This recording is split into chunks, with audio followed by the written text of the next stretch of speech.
And another thing, if you are talking about a man showing emotion, is that not being vulnerable to your woman? Or because in our society it is seen that men are not supposed to be vulnerable to women. Yeah. So society has built it that way. That way. Is that not men just conforming to society? No. And also showing emotion, is that not you being vulnerable to your partner? But it's good to be vulnerable to your partner. Okay. Yeah, it's important to be vulnerable to your partner, not bottle up your emotions. This is why we have so many men committing suicide and things, because they feel like they can't voice out. I'll give an example. Even my son, he fell, and one of his uncles were there. Oh, Bemensu, don't cry, you're mad, come on, you're mad. I said, no, don't say that to my son. Okay. If he wants to cry, he can cry. Let him cry. Let him cry.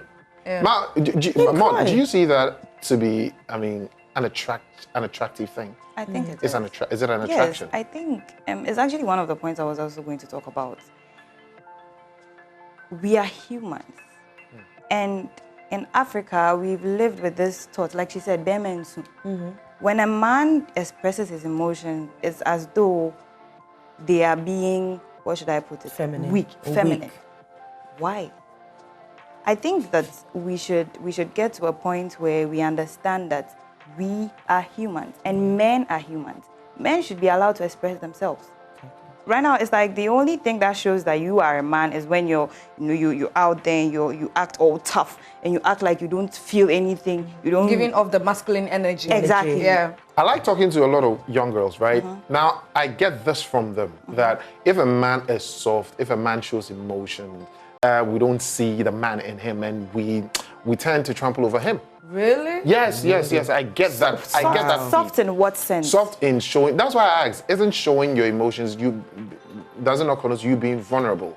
And some of these girls I talk to, the feedback I get is, we don't like you to be vulnerable. Be the man in our life. Be the man around us. Let us feel that security. So that's why I asked. Okay. Isn't you showing your emotions, you being vulnerable? Because it's coming from the ladies.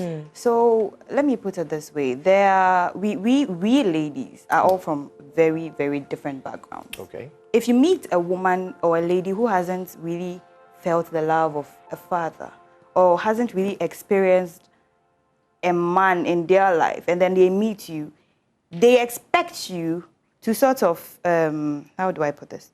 Filling that gap. Filling that gap. Yeah. Filling the gap. And void. All men can't be the same. Yeah. No. If I meet you and you don't feel that particular space, or I still feel empty in there, I think it is fair that I look for somebody that feels that for me. You don't go around forcing people who are not like that to be like that. And that is the problem. The people that are like that now don't know what they are even going through more of the depression, because it's like, okay, I'm trying to be vulnerable here, but they don't want me. I think that as humans, I keep saying humans because I know that because I believe both of us, both females and males, actually have roles to play when it comes to relationships and then healthy relationships. And so if you meet a man and then he doesn't really meet the needs that you want, and you've tried to maybe talk to him and it is not working out, why don't you let him go? Because if you keep being there, you make them you make them feel worthless to some extent.